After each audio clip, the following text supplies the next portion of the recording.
تعالى وبركاته. الحمد لله نحمده ونستعينه ونستغفره ونعوذ بالله من شرور أنفسنا ومن سيئات أعمالنا. من يهد الله فلا مضل له ومن يضلل فلا هادي له. ونشهد أن لا إله إلا الله وحده لا شريك له. ونشهد أن سيدنا وحبيبنا ومولانا محمدا عبده ورسوله الذي أرسله بالحق بشيرا ونذيرا وداعيا إلى الله بإذنه وسراجا منيرا. فقد قال الله تعالى في كلامه المجيد وفرقانه الحميد: أعوذ بالله من الشيطان الرجيم. بسم الله الرحمن الرحيم. إن الله وملائكته يصلون على النبي يا أيها الذين آمنوا صلوا عليه وسلموا تسليما. اللهم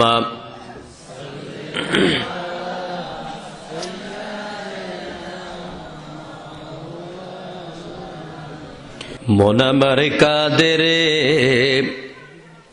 দিল আমার কাঁদে রে, যেতে সোনার মদিনা। আল্লাহুম্মা সাল্লি আলা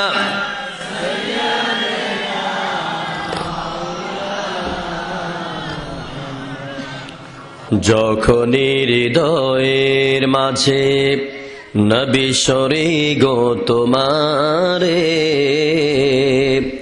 তখনই প্রাণ ছুটে যায় গো মদিনার দুয়ারে। আল্লাহুম্মা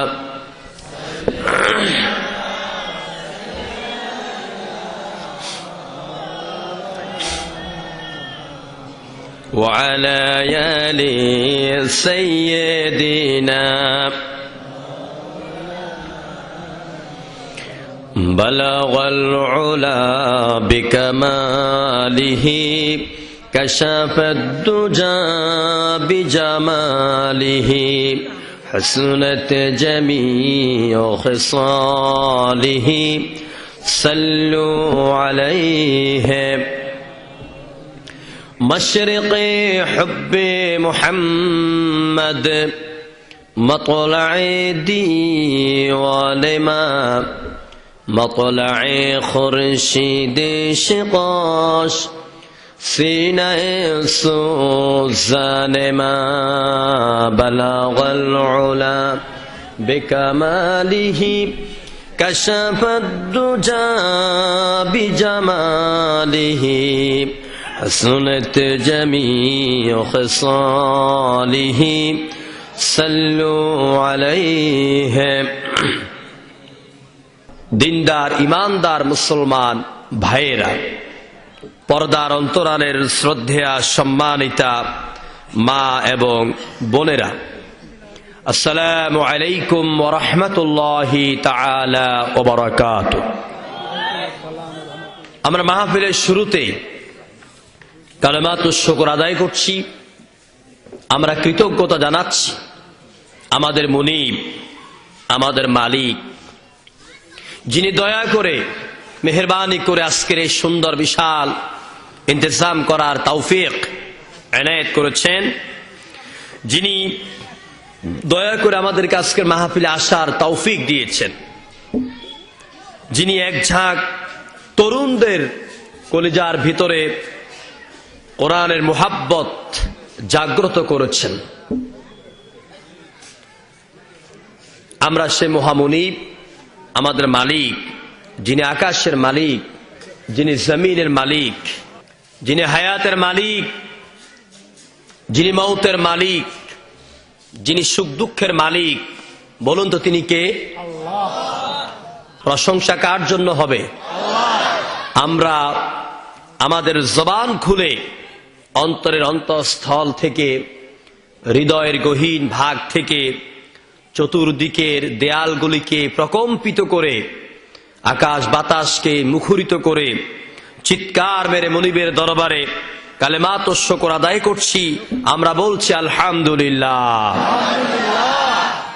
আমরা মনিবের দরবারে শুকরিয়া আদায় করার পাশাপাশি লাখ কোটি দরুদ ও সালাম পেশ করছি গোটা বিশ্ব মানবতার সকল কালের সকল যুগের সর্বশ্রেষ্ঠ মহান রসূল, মহান নবী, বিশ্ব মানবতার মহান আদর্শ, বিশ্ব মানবতার মহান শিক্ষক, টিচার্স অব দ্য ইউনিভার্স, মানব জাতির শিক্ষা গুরু, সৈয়দুল মুরসালিন, ইমামুল মুরসালিন, খাতামুন নবিয়্যিন, মুহাম্মদ আরবি জনাবে মুহাম্মদ রাসূলুল্লাহ সাল্লাল্লাহু আলাইহি ওয়াসাল্লামের প্রতি। প্রিয় ভাইয়েরা, আল্লাহর আকাশের নিচে জমিনের উপর কোরআন হচ্ছে সবচেয়ে আজীব এবং আজিম কিতাব। এটি মহাবিশ্বের মহাবিস্ময়। এ কোরআন দিনের পর দিন গোটা বিশ্বকে চমৎকার চমৎকার অনুসন্ধান দিচ্ছে। এ কোরআন থিওরি দিচ্ছে মানুষকে নতুনত্বের। এ কোরআনকে গবেষণা করে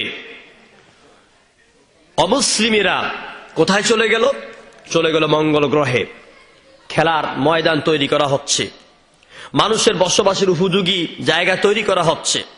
কোরআনকে গবেষণা করে মানুষ সাবমেরিন তৈরি করেছে, সাগরের নিচ দিয়ে, পানির নিচ দিয়ে এক স্থান থেকে অন্য স্থানে পানির সমুদ্রের পানিগুলিকে উথাল পাতাল করে এক প্রান্ত থেকে আরেক প্রান্ত তারা ছুটে যাচ্ছে।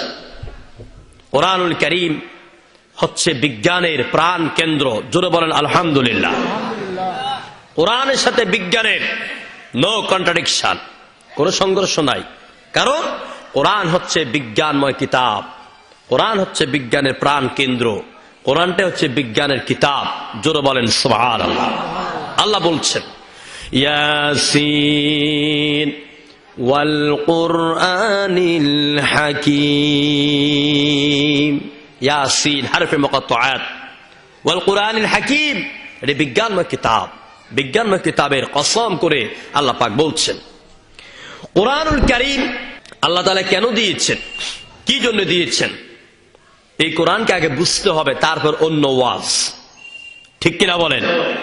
কারণ কোরআন আমাদের মাথার মুকুট, কোরআন আমার জীবন, কোরআন আমার মরণ, Quran our constitution, the best constitution in the world. সারা পৃথিবীকে আলোকোজ্জ্বল করার জন্য, সুচারুভাবে পরিচালিত করার জন্য শ্রেষ্ঠ সংবিধানের নাম হচ্ছে আল কোরআন। সুবহানাল্লাহ বলবেন না?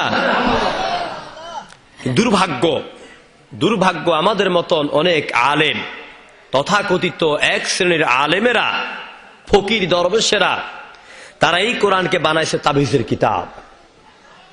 ঠিক কিনা বলেন? তাবিজের কিতাব, ঝাড়ফুঁকের কিতাব বানিয়েছে। আর কোরআনকে বানাইছি মানুষ মরলে পরে আমার মতন ছিঁড়াপাড়া 10 জন মোল্লাকে দাওয়াত দিয়ে এক খতম কোরআন শরীফ পড়তে হবে, রোজার মাস আসতে পরে একটু খতম তারাবিতে পড়তে হবে। কোরআনের প্রতি যেন দায়িত্ব এখানে শেষ। আসলে কোরআন কেন এসেছে, কি জন্য এসেছে?